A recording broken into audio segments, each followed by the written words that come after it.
Hello दोस्तों, Krishna education YouTube channel पर आप सभी का स्वागत है। आज हम सीख रहे अनुपात के साथ, तो हमारे चैनल को लाइक, सब्सक्राइब और शेयर जरूर कीजिए। युद्ध कहाँ तक टाला जाए, द्वंद्व कहाँ तक पाला जाए, हे राणा के वंशज फेंक जहाँ तक भाला जाए। तो आपको बस मेहनत करनी है और लगातार मेरे साथ जुड़े रहना और सीखते रहना है। मैं आपको बेसिक लेवल से एडवांस लेवल की तरफ धीरे धीरे ले जाऊंगा। तो आप सिर्फ लगातार हमारे साथ सीखते रहिए कि मैं RS अग्रवाल से लेकर के राकेश यादव सर की बुक से भी सवाल ले रहा हूँ और आराम से करवा रहा हूँ। फिर भी आपको पिछले एग्जाम आए हुए सवाल देख लेना नहीं चाहते हैं तो आप यहाँ से सवाल 101% आएगा, तो आप सिर्फ सीखते रहिए। अब हम शुरुआत करते हैं। जैसे शुरुआत के अंदर ये सवाल दिया है, A, B व C की आय का अनुपात 3:7:4 है। तो मैं और तथा खर्चे का अनुपात 4:3:5 है। यदि A 2400 रुपये में 300 रुपये बचत है तो C की बचत ज्ञात करो। तो हम पहले जैसे सवाल दिया वैसे कर लेते हैं। जैसे इसने दिया A की, तो यहाँ पर लिख दूंगा मैं A, यहाँ लिख दूंगा B और यहाँ लिख देंगे C। लिख दिया। अब A की आय कितनी है, आय दी है, A की आय है 3, B की आय है 7 और C की आय है 4। ठीक है। अब इनका खर्च का अनुपात भी दिया है, तो हम यहाँ लिख देंगे खर्च कितना कितना किया है 4।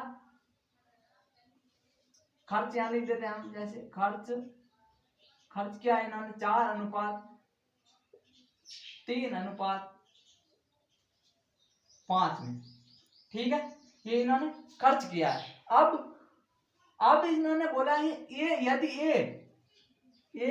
की आय कितनी दी है, A की आय दी आपको 2400 रुपए, जिसमें से वो खर्च कितना कर रहा है, खर्च बताया हुआ नहीं है और बचत कर रहा है वो 300 रुपए की। तो खर्च 21 रुपए करेगा, बचत कितनी कर रहा है 300 रुपए की। जब 2400 रुपए वो उसकी आय है, जिसमें से वो 300 बचत है, तो 21 रुपए खर्च करता है। तो हमें खर्च का भी पता चल गया, 21 रुपए इसने खर्च किए।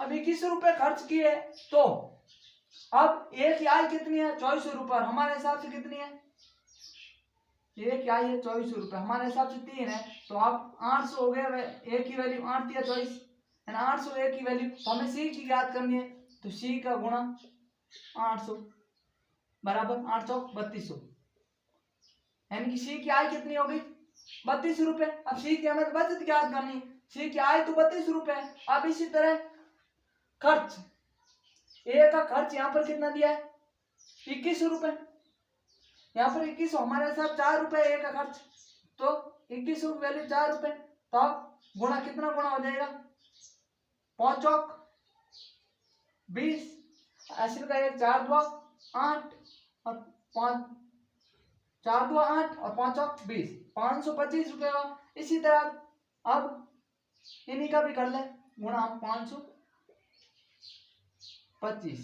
तो 5 का 25 ऐसे का 2, 5 2 10 और 2 12 का 20 ऐसे का 1, 5 से 25 और 1 26, 625 रुपए का। अब 32 रुपए C की आय है और 625 रुपए वो खर्च कर रहा है, तो C की बचत बराबर 3200 माइनस 625 रुपए। अब C की बचत, जब हम इन 10 में से 5 निकालेंगे तो 5 बचेंगे। इसी तरह अब यहाँ पर 9 में से 7 गए, कितना बचा 2 गए, 7 बचे। अब इसी तरह यहाँ पर 11 में 2 गए, कितने बचे 975। तो हमारा आंसर आया अब 900 किया 575। अब 575 आया 575। अब क्योंकि यहाँ पर 11 में 6 गए तो 575 रुपए आया, तो अब इसकी बचत कितनी हुई 575 रुपए। कैसे हुई एक बार और देख लें, आप आराम से समझ लें, जिससे हम इसको आराम से कर सकेंगे। तो अब A, B व C की आय 3:7:4 में है, तो हमने भी लिखा 3:7:4। ठीक है। अब इसी तरह इनके खर्चे का अनुपात दिया है 4:3:5, हमने भी लिखा 4:3:5। ठीक है। अब ए की आय दी है 2400 रुपए और बचत दी है 300 रुपए, तो अब बचत 300 है, आय 2400 रुपए, तो खर्च अपना आप 21 हो गया।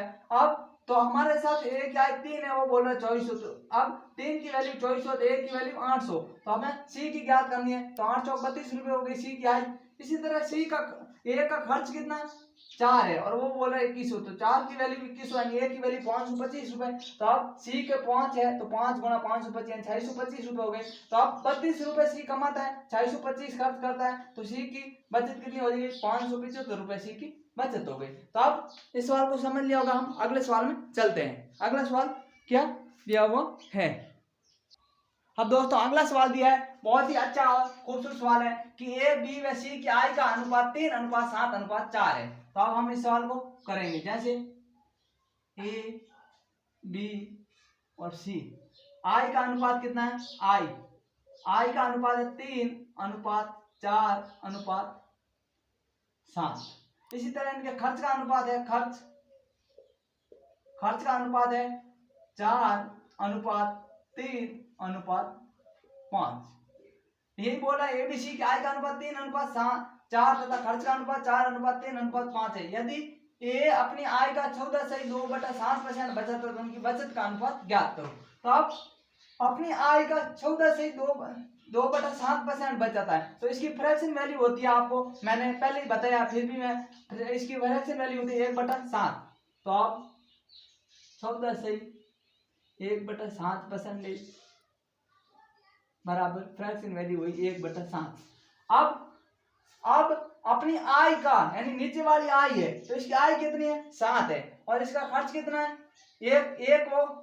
एक बचत है, खर्च कितना हो गया 6 हो गया। तो अब हमारे हिसाब से ए की आय बराबर बट्टा ए का खर्च, ए की आय बराबर ए का खर्च, ठीक है। अब ए की आय हमारे हिसाब से कितनी है 3 है, तो मैं लिख दूंगा 3x, ठीक है।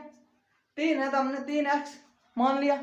इसी तरह अब जब इनका खर्च बोला तो इनका खर्च कितना है 4 है, तो यहां मैं कर दूंगा 4y, कर दिया, बराबर हमारे हिसाब से आय कितनी है 7 है और खर्च कितना है 6 है, क्योंकि एक की वो बचत कर रहा है, ये बचत बता रहा है आय का कितना है, ये ऊपर वाला बचत हो गया। तो अब खर्च कितना हुआ 6, तो अब इनको काटेंगे 2 दूआ 4 और 2 तिया 6। अब हम तिरछा गुणा कर लेंगे, 3 तिया 9, तेरा हो जाएंगे 9x बट्टा 7 हुआ 14y। अब हमने x किसको माना I को माना, तो अब ये बराबर में है यहाँ पर, तो वहां जाके यहाँ पर ये सीधा है, तो वहां पर जाके ये क्या हो जाएंगे उल्टे हो जाएंगे। तो अब इनका उल्टा कैसे होगा, क्योंकि यहाँ गुणा में जाएगा भाग में होगा, तो मैं लिखता हूँ x बट्टा y बराबर 14/9, ठीक है। तो अब x किसको माना हमने, a की आय को x माना था, तो x की आय कितनी हो गई 14 और a का खर्च कितना माना, खर्च हमने y माना, तो y बराबर कितना हो गया 9, यानी खर्च कितना हुआ 9। तो अब हमारे हिसाब से जैसे सवाल दिया है उसी तरह हमें करना है, ठीक है। अब इनकी x की वैल्यू दी है, यानी कि ये 3x है, तो 3 गुणा 14 तो कितना हो जाएगा 42। इसी तरह 4 गुणा 14 56 और 14 इंटू 7 कितना हो जाएगा 4 चौक 56 ही होते हैं। अब इसी तरह 14 इंटू हम 7 कर लेते हैं, तो 14 इंटू 7 कितना हो जाएगा 6 हाथ 58 होते हैं, तो यहाँ पर हो जाएंगे 58, ठीक है। अब हम ये थोड़ा यहाँ पर उल्टा लिख किया है, तो हम यहाँ पर वापस सही कर देते हैं 7:4 कर देते हैं, ठीक है। तो यहाँ हो जाएंगे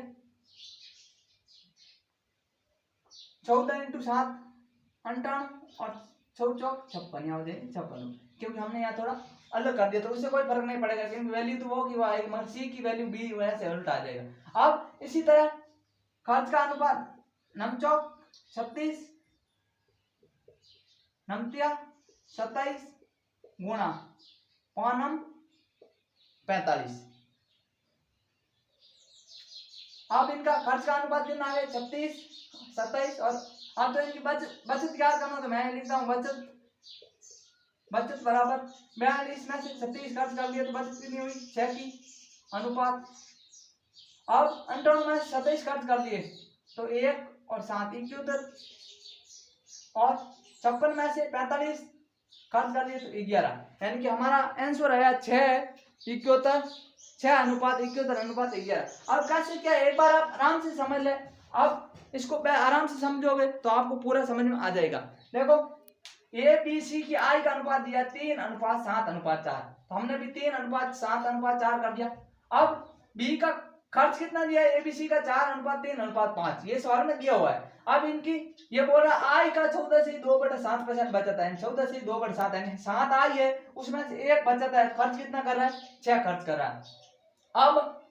अब ए की आई हमने माना 3x, क्योंकि 3 तो है x माना हमने, और बी ए का खर्च कितना माना y, तो 4 y हो गया, ठीक है। अब 4 y बराबर यहाँ पर 7 इसकी आई है और 1 का वो बचत कर रहा है, तो खर्च कितना कर रहा है 6। अब जब हम इनको काटा तो ये हो जाएंगे, अब 2 हो गए यहाँ पर हो गया 3, 3 से 3 तिरछा गुणा किया तो 3 दिया 9x और 7 हुआ 14 y। अब ये गुणा में है तो भाग में हो जाएंगे हमने, तो हम इनको उल्टा हो जाएंगे तो x बटा y बराबर 14/9 हो गए। अब x की वैल्यू 14 है तो हमने माना था i बराबर 3x, तो 14 गुणा 3 बराबर 42, 14 गुणा 7 बराबर 58, 14 गुणा 4 बराबर 56, ठीक है। क्योंकि यहाँ पर गुणा 14 का हो रहा है, ये ध्यान रखना, आप यदि सवाल करोगे तो थोड़ा गुणा 14 है, ठीक है। अब इसी तरह 4 × 9 के खर्च की वैल्यू 9 दी है, तो 9 चौक 36 9 तिया 27 और 5 45, इनको गुणा किया तो ये हो जाएगा। अब जब आई 42 है, खर्च 36 कर रहा तो बचत कितने की 6 की, आई 58 है बी की और 27 खर्च कर रहा तो बचत कितनी 71 रुपए की, और इसी तरह सी 56 रुपए की आई है 45 खर्च कर रहा है 11 की बचत हो रही है, तो ये हमारा आंसर आ जाएगा। अब आज हम इतना ही करेंगे। आपको क्लास कैसी लग रही है कमेंट बॉक्स में जरूर बताइए, लाइक शेयर और सब्सक्राइब जरूर कीजिए, जिससे हम मोटिवेट होते रहे और आपके लिए लगातार क्लासें बनाते रहे, और आगे शेयर जरूर कीजिए दोस्तों, जिससे आप लोगों के सहयोग से हम धीरे धीरे आगे बढ़ सकेंगे। थैंक यू दोस्तों।